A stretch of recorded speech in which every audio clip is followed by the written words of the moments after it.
everyone, you know that feeling when you've just typed out an email, you stare at a sentence and you just think, something is definitely wrong here. If you've ever tangled with the phrase used to, you know exactly what I mean. It looks incredibly simple, right? But it is notoriously tricky and causes endless confusion. Well, welcome to today's explainer. We're putting together the absolute ultimate grammar cheat sheet for you. We're going to permanently demystify this whole mix-up and give you a tool you can use forever. So take a look at this question. I am used to play. Look, if seeing that makes your brain hurt just a little bit, your instincts are completely spot on. It's fundamentally wrong. But the real question is, why? A lot of the frustration so many of us feel comes from just how incredibly similar these phrases look on paper. I mean, you throw an am in there, you swap a d, and boom, the entire meaning and grammatical correctness completely falls apart. But don't worry, I promise you, by the end of this explainer, you'll understand exactly why that sentence fails, and you'll literally never make this mistake again. Section 1. Introduction to used to. Okay, let's dive into this puzzle. To get a handle on this, we basically have to break it down into 3 distinct categories based on time and your state of mind. We're starting with the most common variation, which is all about things we did in the past. So here's the core formula you need: used to plus V1. Now, V1 is really just a fancy way of saying a base verb without any extra endings. No ing, no ed, just the plain, naked verb. Think of it like a simple math equation that always equals a past habit. It translates strictly to, I did this regularly back then, but I absolutely do not do it anymore. This structure lives exclusively 100% in the past. Let me give you a relatable example. Think back to growing up. You might say, I used to play video games all night. And that paints a perfect picture, right? Back in the day, maybe during summer break, gaming until the sun came up was a regular habit. But now, well, you've grown up, you have a job, you actually need sleep. You just don't do it anymore. That phrase, used to, combined with the base verb, play, tells that entire story in just a handful of words. Here's another quick one. She used to live in London. This is such an elegant way to reinforce the rule. Living in London was entirely true for her in the past, but the absolute second you hear used to live, you instantly know she has moved away. The action was true, but it's just not the case anymore. It's a closed chapter. Section 3. Present state. Be used to. Let's transition out of the past for a minute and step firmly into the present. This brings us to our second distinct category.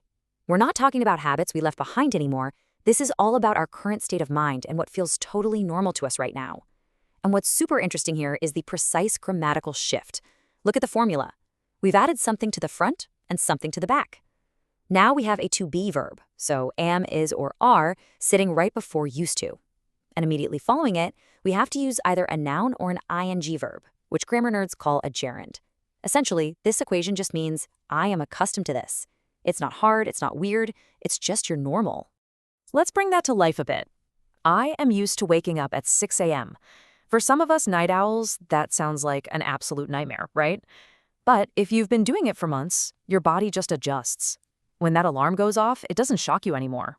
It's just a completely normal present state. See the formula at work there?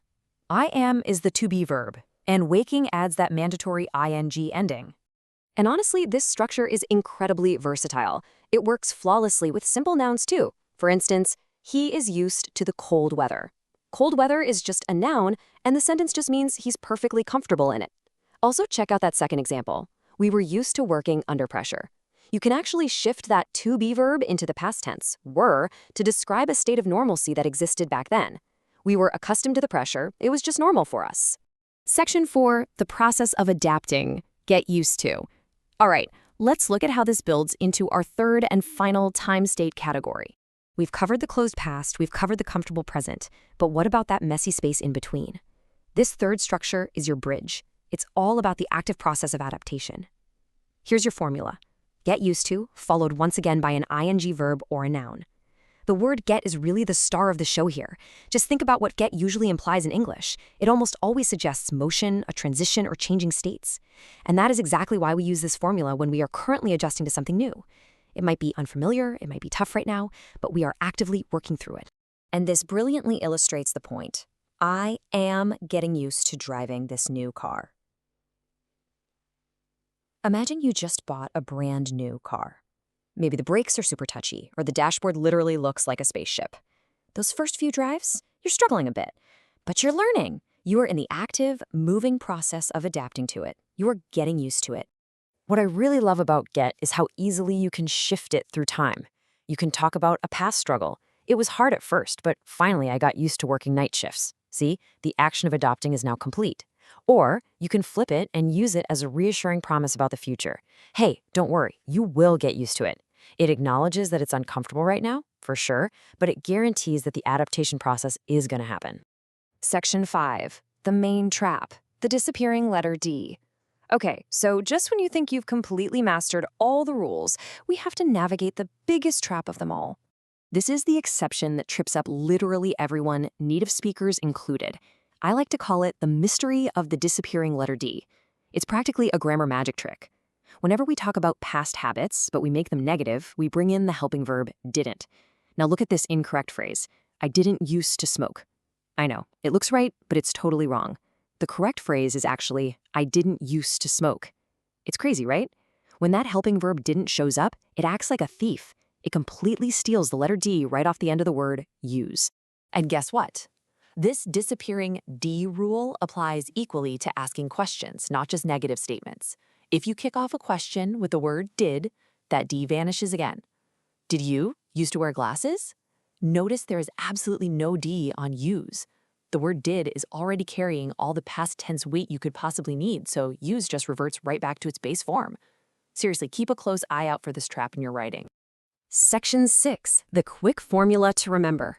You did it. You've made it through the rules, the nuances, and that sneaky trap. Now it's time to take every single thing we've just covered and boil it down to a simple, foolproof, screenshot-worthy formula you can keep in your back pocket forever. Let's walk through this visual math step by step. Rule number 1. If there is no be or get in front, you just use V1, the basic plain verb. I used to do. Simple enough. Rule number 2. If there is a be or get in front, you absolutely must use a gerund, the ing verb. I am used to doing. And finally, rule number 3. If the word didn't or did appears anywhere in there, drop the D. I didn't used to do. It really is that straightforward. So now I want to challenge you. Real learning only happens when you actively apply this stuff. So I'll leave you with this. What is a brand new habit or situation you are currently trying to get used to? Is it a new diet? Maybe some complicated new software at work? Try writing your own sentence using today's formula. Master these structures, and I promise you, you'll communicate with so much more precision and confidence. Because think about it. If tiny grammatical shifts like this can completely flip the meaning of your sentences, just imagine what else is hiding in plain sight in the English language. Thanks so much for joining me on this explainer, and keep practicing.